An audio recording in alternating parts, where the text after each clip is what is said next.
یا ایہا الذین آمنو، اے ایمان والو، اتقوا اللہ، اللہ سے ڈرو، وکونوا مع الصادقین، اور سچے لوگوں کے ساتھ ہو جاؤ۔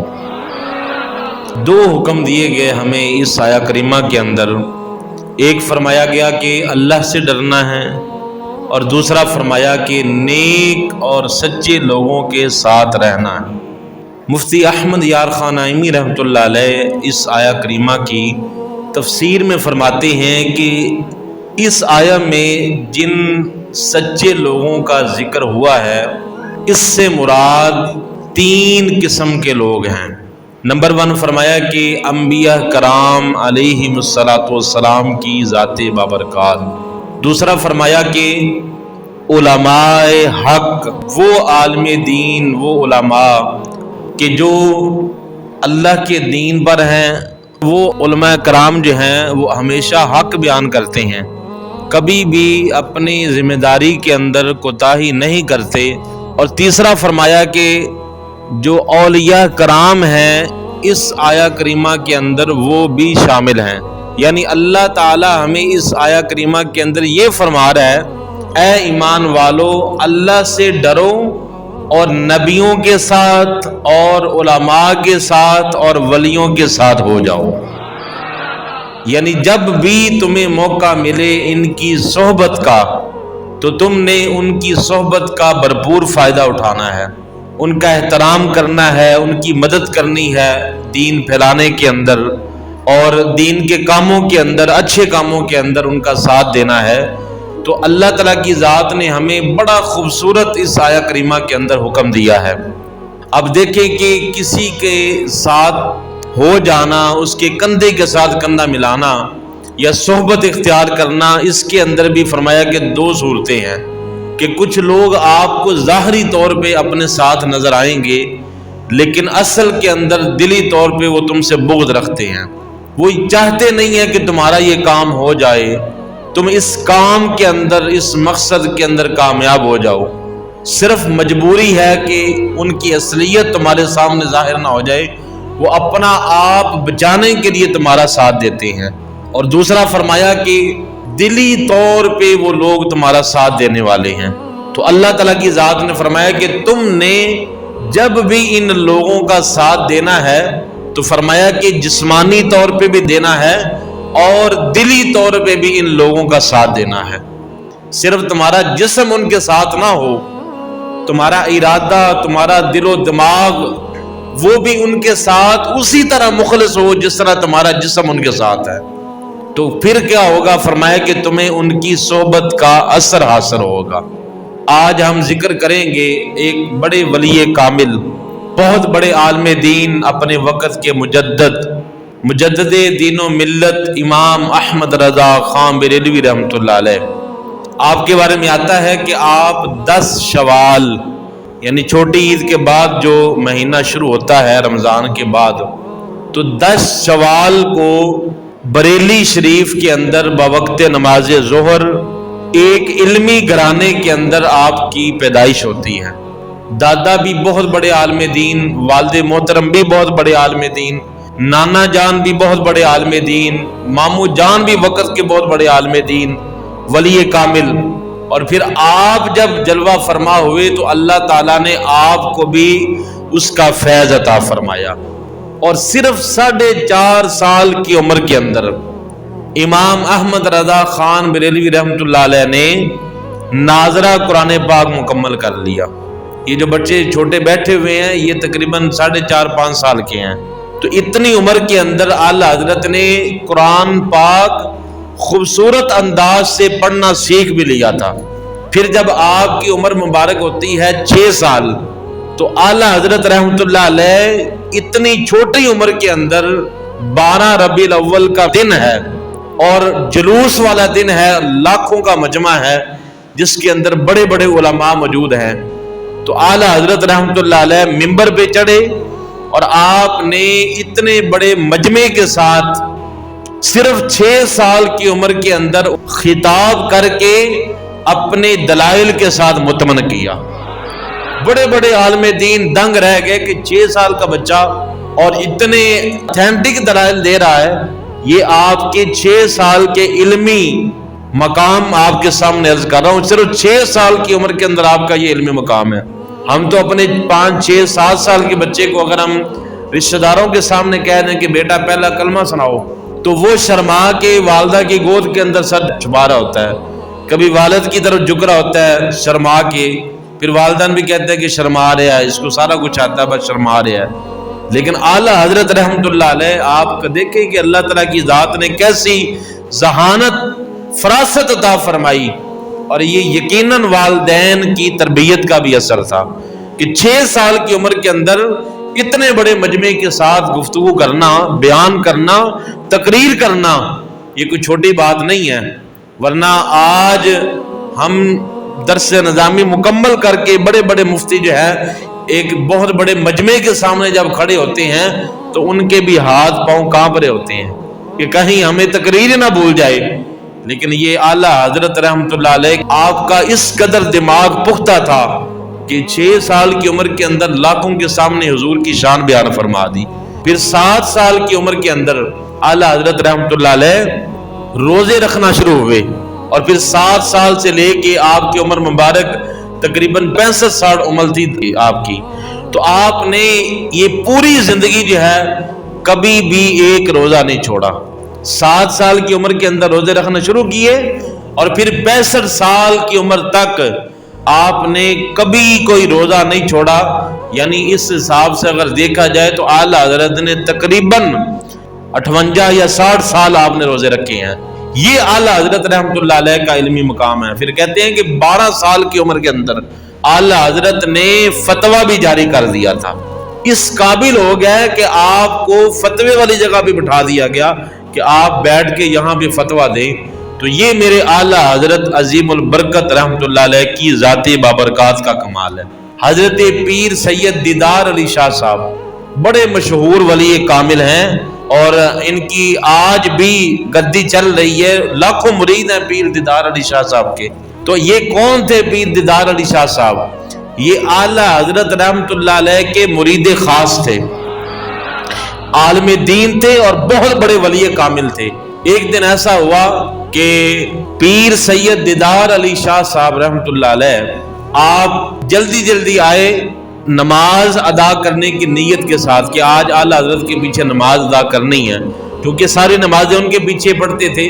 تو اس دن ٹائم شارٹ تھا اور نماز کھڑی ہونے والی تھی, تو اس وقت ٹوٹیاں تو تھی نہیں, کنویں سے پانی بھرا جاتا تھا اور اس میں تھوڑا سا وضو کرنے میں ٹائم لگ جاتا تھا. اور آپ جب آئے تو عین جماعت کھڑی ہو رہی تھی, تو حضرت پیر سید دیدار علی شاہ صاحب جلدی سے کنویں پر گئے. وہاں پہ ایک بچہ کھڑا ہوا تھا کہ جو ڈول کے اندر پانی نکال رہا تھا. جیسے ہی آپ کنویں پہ پہنچے تو اس بچے نے ڈول سے پانی باہر نکال لیا. تو بچے سے فرماتے ہیں کہ یہ بیٹا یہ پانی مجھے دے دو, میں نے وضو کرنا ہے کیونکہ جماعت کھڑی ہو گئی ہے. تو بچے نے کہا کہ میرے اس پانی کے ساتھ آپ کا وضو کرنا جائز نہیں ہے. تو آپ نے کہا نہیں بیٹا آپ مجھے بس پانی دے دیں. اس نے دوبارہ بڑے پیار کے ساتھ بچے نے کہا کہ حضور میرے اس پانی کے ساتھ آپ کا وضو کرنا جائز نہیں ہے, کیونکہ میں ابھی نابالغ ہوں اور میں آپ کو یہ پانی دینے کا اختیار نہیں رکھتا, شریعت مجھے اجازت نہیں دیتے, میں اگر پانی دے بھی دوں گا تو آپ کے لیے وضو کرنا ناجائز ہو جائے گا, تو آپ میرے اس پانی کے ساتھ وضو نہ کریں.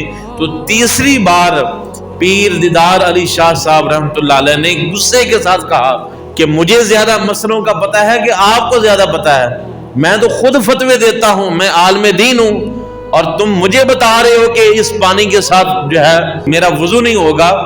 آپ نے فرمایا کہ باقی لوگ بھی تو تم سے پانی لے رہے ہیں. اس نے کہا کہ حضور وہ مجھ سے پانی خرید رہے ہیں, یہ ان کے لیے جائز ہے, آپ مجھ سے پانی خرید لیں, اس کے بعد آپ جو ہے وہ وضو کر سکتے ہیں.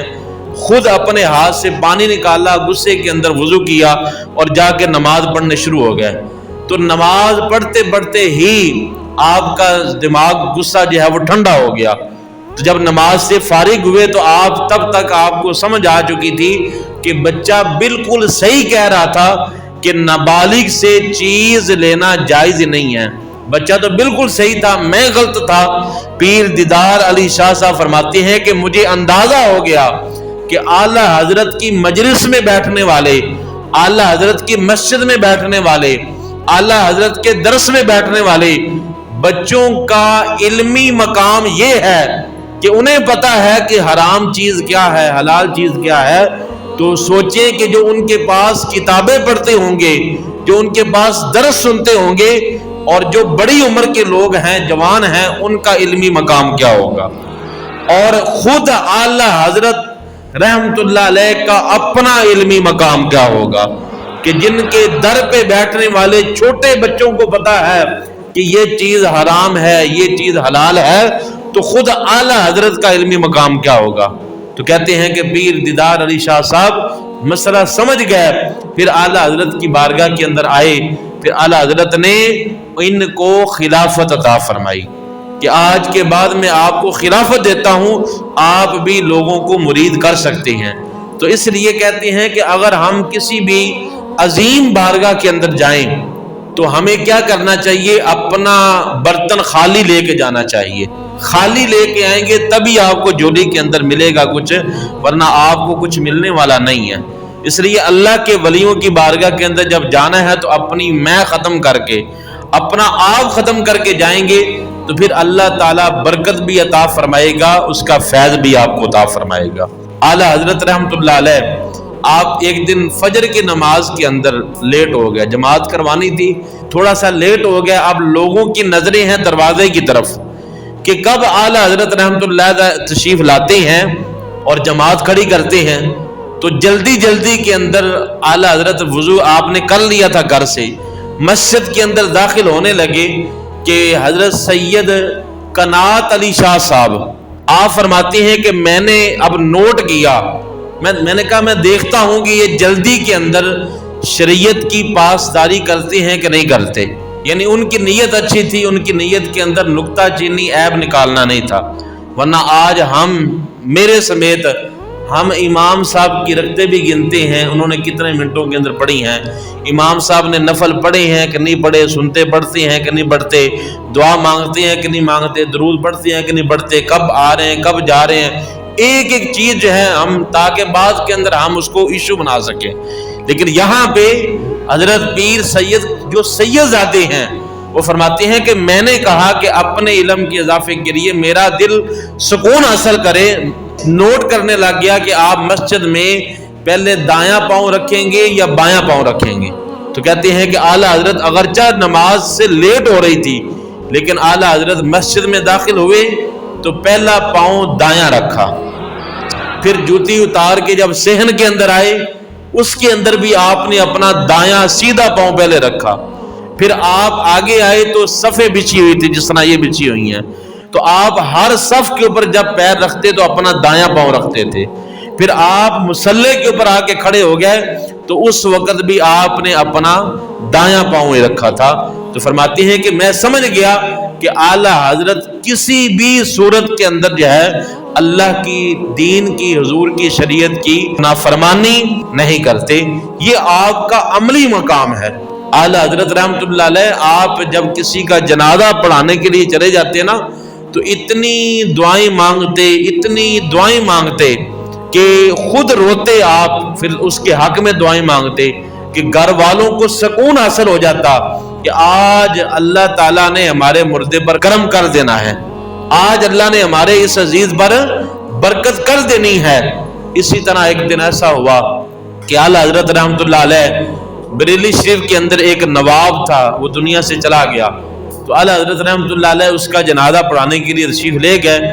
وہاں پہ آپ نے جنازہ بھی لمبا پڑھایا اور اس کے بعد آپ نے ساری دعائیں جو حدیث پاک کے اندر جو ذکر تھیں اعلیٰ حضرت نے وہاں پہ کھڑے ہو کے ساری دعائیں مانگ دی، اور جب دعا مانگی پھر قبر پر گئے، وہاں پہ جا کے دعائیں مانگی، پھر واپس گھر آ گئے۔ چند دنوں کے بعد اسی نواب کی بیوی آ کے اپنا خواب بتاتی ہے کہ آج میرا خاوند نواب جو ہے میرے خواب میں تشریف لائے۔ ہم نے پوچھا کہ آپ کس حال میں ہیں؟ تو کہا کہ میں تو الحمدللہ بڑا خوش ہوں۔ تو پوچھا کہ تم نے تو کوئی ایسا عمل کیا ہی نہیں تھا کہ اللہ تعالیٰ تمہیں جنت دے دیتا، تو یہ مقام تمہیں کس طرح ملا ہے؟ آج یہ آسائشیں، آج یہ سہولتیں، جنت کے باغات، یہ کیاریاں کس طرح میسر ہیں، یہ جنت کا لباس کس وجہ سے آپ کو ملا ہے؟ تو انہوں نے جواب دیا، اعلیٰ حضرت رحمت اللہ علیہ نے جو میرے جنازے پر آ کے دعائیں مانگی تھیں، حضور کی بارگاہ کی، حضور آقا علیہ السلام کی سنائی ہوئی، بتائی ہوئی ساری حدیثیں انہوں نے پڑھی وہاں پہ، تو اللہ نے ان دعاؤں کی برکت سے مجھے جنت عطا فرما دی ہے۔ یعنی اس قدر آپ اللہ کے ولی کامل ہیں، اور ہر بندہ خواہش کرتا تھا کہ اعلیٰ حضرت میرا جنازہ پڑھائیں، حتیٰ کہ سید زادے، آپ خود سید زادے نہیں ہیں لیکن سید زادے آپ کے مرید تھے، اور سید خاندان کے، میرے حضور کے خاندان کے لوگ خواہش کرتے تھے کہ کاش اعلیٰ حضرت رحمت اللہ علیہ ہمارا جنازہ پڑھا دیں۔ تو یہ آپ کا علمی مقام ہے۔ پھر جمعے کے بعد اعلیٰ حضرت رحمت اللہ علیہ مسجد میں بیٹھ جاتے، پھر لوگوں کے سوالوں کے جواب دیتے، لوگ مسائل پوچھتے، حضور یہ اس مسئلے کا جواب دے دیں، یہ مسئلہ مجھے درکار ہے، یہ جواب دے دیں۔ اور طریقہ بھی یہی ہے کہ ہم جمعے والے دن یا نماز کے بعد عالم دین سے مسئلہ پوچھیں، لیکن عام طور پہ کیا ہوتا ہے کہ اگر گلی کے اندر کار صاحب جا رہے ہوتے ہیں تو ہم وہیں پہ روک کے مسئلہ پوچھنا شروع کر دیتے ہیں، حالانکہ وہ بتانا بھی جائز ہے، پوچھنا بھی جائز ہے، لیکن افضل جو طریقہ ہے وہ یہی ہے کہ مسجد کے اندر جس طرح صحابہ کرام کا انداز تھا، اولیاء کرام کا انداز تھا، وہ یہی تھا کہ مسجد کے اندر آئیں، باوضو ہو کے نماز ادا کریں اور آ کے اپنے مسائل پوچھیں، تسلی کے ساتھ بیٹھ کے۔ جلدی جلدی کے اندر آپ کو امام صاحب بھی مسئلہ بتا کے چلے جائیں گے، وہ جلدی جلدی والا کام، اس کے اندر وہ تسلی نہیں ہوتی جو اللہ کے گھر کے اندر بیٹھ کے حاصل ہوتی ہے۔ تو آپ کے مریدین فرماتے ہیں کہ ہم نے کبھی بھی آپ کو نہیں دیکھا کہ آپ مسجد کے اندر بیٹھ کر دنیاوی بات کر رہے ہوں۔ وجہ کیا تھی کہ آپ فرماتی ہیں کہ مجھے حضور کی حدیث یاد ہے کہ آقا علیہ السلام نے فرمایا کہ جو بندہ مسجد میں بیٹھ کے دنیاوی باتیں کرتا ہے تو اللہ تعالیٰ کو ان لوگوں سے کوئی مطلب نہیں، اللہ کو ان کی کوئی فکر نہیں، اللہ ان لوگوں کو پسند نہیں کرتا۔ اور مسجد میں جو بندہ، حضور نے فرمایا، ہنسے گا، کہکا لگاتا ہے، اس کی قبر کے اندر اندھیرا کر دیا جاتا ہے، روشنی نہیں ہوگی، نور نہیں ہوگا، بلکہ اس کی قبر کے اندر اندھیرا کر دیا جائے گا۔ اعلیٰ حضرت رحمت اللہ علیہ ان سے پوچھا گیا کہ حضور جب بندہ قبر میں چلا جاتا ہے تو قبر میں مردے کو سب سے پہلا تحفہ کیا دیا جاتا ہے؟ بندہ قبر میں گیا، جنازہ پڑھا گیا، اس کو دفنا دیا گیا، اب اسے اللہ کی طرف سے پہلا تحفہ کیا ملتا ہے مردے کو؟ تو اعلیٰ حضرت فرماتی ہیں کہ میرے حضور نے فرمایا کہ قبر کے اندر مردے کو جو پہلا تحفہ ملتا ہے وہ یہ ہے، اسے یہ خوشخبری دی جاتی ہے کہ آج تمہارا جنازہ جن جن لوگوں نے پڑھا تھا اللہ نے ان سب کی بخشش فرما دی ہے۔ مردہ خوش ہو جاتا ہے کہ یا اللہ میرے اوپر اتنا کرم، میرے جیسا گنہگار بندہ اور میرے جنازے کے اندر آنے والے کی بخشش کر دی ہے، خوش ہو جاتا ہے وہ بندہ۔ یہ ہے عام بندہ جب دنیا سے جاتا ہے۔ تو میرے آقا فرماتے ہیں کہ جب ایک جنتی بندہ، گناہوں سے پاک بندہ جب دنیا سے جاتا ہے نا، پھر اسے قبر کے اندر جب اتارا جاتا ہے تو پھر اللہ تعالیٰ حکم دیتا ہے کہ اس کو اپنے کندھوں پہ اٹھانے والے، اس کے پیچھے چلنے والے، اس کا جنازہ پڑھنے والے، اسے قبر کے اندر دفن کرنے والے، فرمایا کہ ان سب کی ہم نے بخشش فرما دی۔ کتنا بڑا انعام ہے! جنازہ پڑھنا منہ دکھانے کے لیے نہ پڑھیں کہ وہ ہم سامنے سامنے ہو رہتے ہیں، اس سے پتہ چلے کہ ہم بھی آئے ہیں، میں بھی آیا ہوں۔ تو اس لیے جب اللہ کی رضا ہوگی تو پھر ہمیں یہ فیض ملے گا۔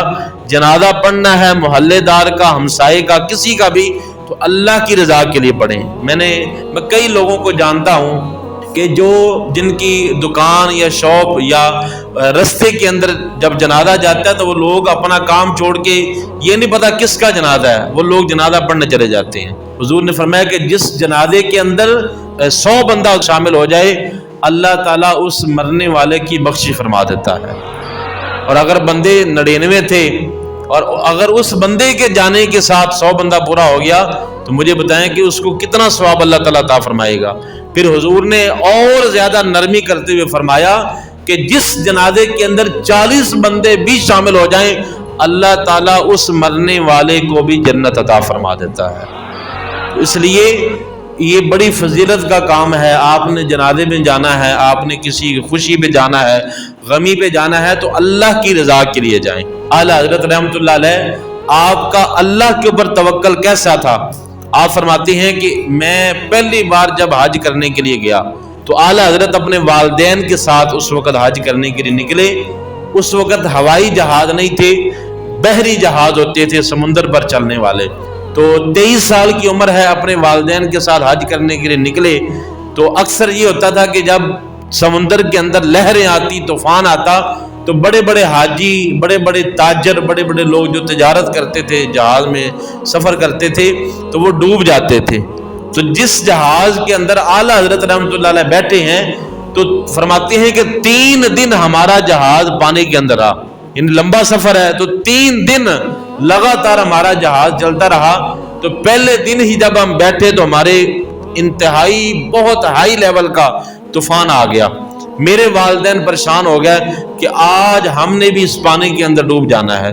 تو اعلیٰ حضرت رحمۃ اللہ علیہ اپنے والدین کو تسلی دیتے ہوئے فرماتے ہیں کہ اے امی جان، اے ابو جان، پریشان نہ ہو، ہم الحمدللہ خیر و عافیت کے ساتھ اللہ کے گھر میں پہنچ جائیں گے. کہتے ہیں کہ یہ بات کی تو اس کے تھوڑی دیر کے بعد ہی طوفان تھم گیا.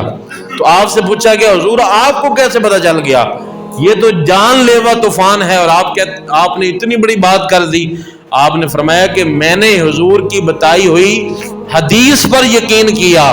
میرے آقا علیہ السلام نے جو دعائیں بتائی تھی بڑے بڑے طوفان، بڑی بڑی مشکلات سے بچنے کی، میں جب اس کشتی میں سوار ہونے لگا تھا ساری کی ساری میں نے وہ دعائیں بیٹھتے وقت ہی پڑھ لی تھی. اب مجھے یقین تھا کہ سورج مشرق سے نکل سکتا ہے لیکن حضور کی بتائی ہوئی بات کے اندر جھوٹ نہیں ہو سکتا.